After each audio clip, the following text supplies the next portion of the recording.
YouTube কিন্তু এখন নিয়ে এলো নতুন একটা টিপস। তো আজকে আমি কিন্তু এই টিপসটাই কিন্তু আপনাদেরকে শেখাতে চলেছি। শর্টস ভিডিও কিভাবে লাইভের ভিতরে চালিয়ে 4000 ঘন্টা ওয়াচ টাইম পূরণ করে অনেক তাড়াতাড়ি অনেক সহজে কিভাবে আপনারা চ্যানেলটি মনিটাইজেশন করবেন। তো আজকে কিন্তু এই টিপসটাই আপনাদেরকে শেখাবো। শর্টস ভিডিও কিভাবে লাইভের ভিতরে চালিয়ে আপনারা 4000 ঘন্টা ওয়াচ টাইম পূরণ করবেন মাত্র 1 মাসে। পূরণ করে কিন্তু আপনারা কিন্তু টাকা ইনকাম করতে পারবে। তো বেশি কথা না বাড়িয়ে আমরা চলে যাচ্ছি ফোন স্ক্রিনে। ফোন স্ক্রিন আসার পর দেন আমরা চলে যাব ইউটিউবে।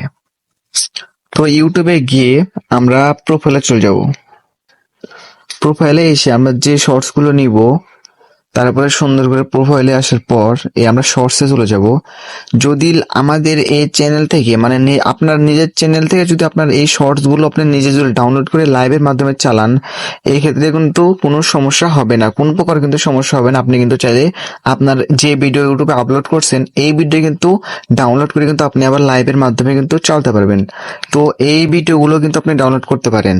তো এখান থেকে কি করতে হবে, আমাদের ব্যাগ আসতে হবে। ছোট্ট একটা কাজ তার আগে আমাদের, তারপরে ক্যাপকাটে চলে যাবেন। ক্যাপকাট আসার পরে আপনি যে শর্টস গুলো ডাউনলোড করছেন সেই শর্টস গুলো কিন্তু নিতে হবে, এখান থেকে কিন্তু নিয়ে নিতে হবে।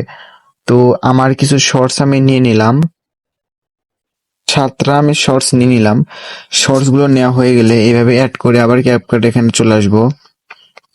তারপর দেখতে থাকুন, একটার পর কিন্তু একটা শর্টস কিন্তু পুরো এক জায়গায় হয়ে কিন্তু প্রায় 1 মিনিটের একটা ভিডিও হয়ে গেছে। এটা কি করবো, লাস্টের যে ওয়াটার মার্কটা আছে এটা আমরা ডিলিট করে দেবো। ডিলিট করতে হয়ে গেলে এখানে এক্সপ্লোডেড ট্যাব দেবো। ট্যাব দেওয়া হয়ে গেলে ভিডিওটা কিন্তু লোডিং নিতেছে। তারপর বন্ধুরা ভিডিওটি যখন এক্সপ্লোড হয়ে যাব তখন আমরা কি করব, আবার কিন্তু আমাদের যেতে হবে দেন ইউটিউবে চলে যাব।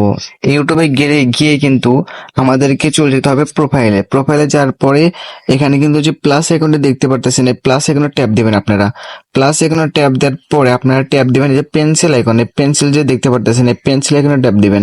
পেন্সিল আইকনে ট্যাপ দেওয়ার পর এখানে কিন্তু দেখেন, একটু ভালো করে লক্ষ্য করুন, এখন কিন্তু সব রিয়েল সবকিছু কিন্তু দেখতে হবে। এই টিপস গুলো কিন্তু না দেখলে আপনারা কিন্তু কিছু বুঝতে পারবেন না। এখানে আমি টাইটেল দিয়ে দিব, আপনারা যে রিলেটেড একটা লাইভ করবেন সেই রিলেটেড টাইটেল দিয়ে দিবেন। আমি লিখে দিতেছি মাই লাইভ ভিডিও। অর্থাৎ এখানে যে দেখতে পাচ্ছেন পেন্সিল আইকন, এখানে কিন্তু চাইলে আপনারা কিন্তু যে কোনো একটা থাম্বনেল দিয়ে দিতে পারেন। আমি কিন্তু কোনো থাম্বনেল দিচ্ছি না, আপনাদেরকে যদি একটু দেখাই।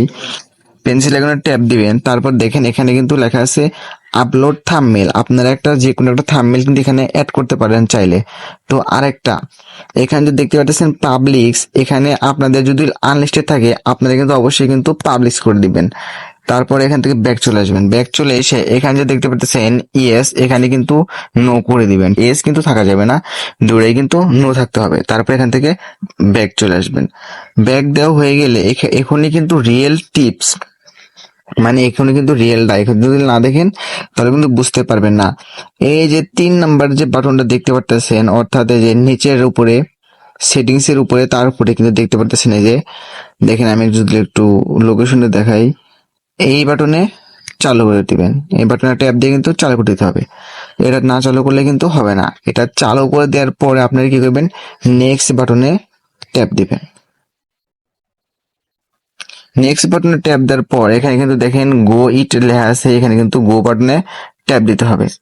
তারপর স্টার্ট নাও বাটনে ট্যাপ দেওয়া হয়ে গেলেই কিন্তু স্ক্রিন শেয়ারটা কিন্তু চালু হয়ে গেল, কিন্তু আমার ফেস এখন দেখাবো না, তার জন্য কিন্তু আমি এখানে ট্যাপ দিয়ে ফেসটা কিন্তু অফ করে দিলাম। তারপরে কি করবেন, উপরে দেখতে পারবেন একটা ইনবক্সের মতন একটা বাটন আছে, ওইটা কিন্তু চালু করে দিতে হবে, না হলে কিন্তু কেউ কমেন্টস করতে পারবে না।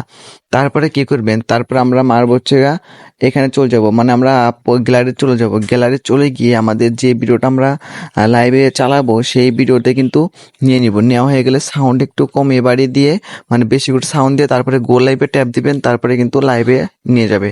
তারপর দেখো গাইস, আমাদের কিন্তু লাইভটা কিন্তু শুরু হয়ে গেল। দেখেন উপরে কতজন জয়েন আছে এবং কত লাইক হয়েছে, কত মিনিট লাইভ করছেন আপনারা, সবই কিন্তু এখানে কিন্তু দেখা যাবে। তারপরে সুন্দর করে আপনারা কি করবেন, এখানে যখন আপনারা লাইভ অফ করে দিবেন তারপরে কিন্তু আপনারা লাইভ কিন্তু অফ করে দিয়ে লাইভটা কিন্তু আপনারা পাবলিশ করে দিবেন। পাবলিক করা হয়ে গেলে কিন্তু কাজ শেষ। তো গাইস, এই ছিল আজকের ভিডিও। তো বন্ধুরা, টিপসটি যদি ভালো লেগে থাকে তাহলে অবশ্যই চ্যানেলটি সাবস্ক্রাইব করে কমেন্ট করতে ভুলবেন না। আরো নতুন নতুন ভিডিও পেতে চাইলে চ্যানেলটি কিন্তু অবশ্যই সাবস্ক্রাইব করে রাখতে হবে। ধন্যবাদ।